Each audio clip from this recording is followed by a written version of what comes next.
মন ভালো করার জন্য নদীর সৌন্দর্য অনন্য, কিন্তু যদি সেই নদী হয়ে ওঠে মৃত্যুপুরী, চাঁদপুরের পদ্মা, মেঘনা ও ডাকাতিয়ার মোহনা, স্থানীয়ভাবে কোরাইল্লার মুখ, এক রহস্যময় মৃত্যুকূপ। রাতের অন্ধকারে এখানে প্রবাহিত 3 নদীর মিলন যেন প্রাণঘাতী খেলা খেলে। কেউ জানে না কখন এই ঘূর্ণিপাকে নিখোঁজ হয়ে যাবে কেউ বা নৌকা। লসটা ডুবে যায়, পানি বেশি হলে হোতলে অত হোত কম। পদ্মা, মেঘনা ও ডাকাতিয়ার 3টি নদী এক জায়গায় এসে মিশেছে। স্রোতের দিক, গভীরতা, রং সবকিছু আলাদা। কখনো কখনো পানির মিলনে এতটাই দেরি হয় যে আলাদা রেখা চোখে পড়ে, যা ভয়ের ছাপ ফেলে। ভোর বা সন্ধ্যায় কেউ নদীর তীরে দাঁড়ালে পানির গর্জন যেন আকাশ চূর্ণ করে। এখানেই স্থানীয়দের ভয়ঙ্কর বিশ্বাস, রাতের অন্ধকারে এই ঘূর্ণিপাকে পড়লে কেউ আর ফিরে আসে না। শত বছর আগে এক দরিদ্র শিশু হোটেলে খাবার চাইতে গেলে মালিক তাকে নির্যাতন করেছিল। রাতের অন্ধকারে শিশুটি নদী ভাঙনে হারিয়ে যায়।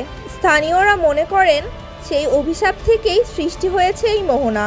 এখানে কেউ ডুবে গেলে নদীর প্রবল স্রোত আর গভীরতা সবকিছু গিলে ফেলে, লাশও আর পাওয়া যায় না। রাতে অদ্ভুত আলো জ্বলে ওঠে, অচেনা কণ্ঠস্বর শোনা যায়, যেন কেউ ডেকে নিচ্ছে। কেউ সাহস করে পরীক্ষা করলে আর ফিরে আসে না। নৌকা চালানোর সময় মাঝি হঠাৎ অদ্ভুত শব্দ শুনতে পান এবং পরপরই দুর্ঘটনা ঘটে। এই অভিশপ্ত নদীকে স্থানীয়রা মৃত্যুপুরী বলে ডাকে। বিশ্বের বহু সংস্কৃতিতে নদীর মিলন পবিত্র বা রহস্যময় স্থান হিসেবে বিবেচিত। ভারতের ত্রিবেণী সঙ্গমের মতো, যেখানে স্নান করলে পাপমোচন হয়।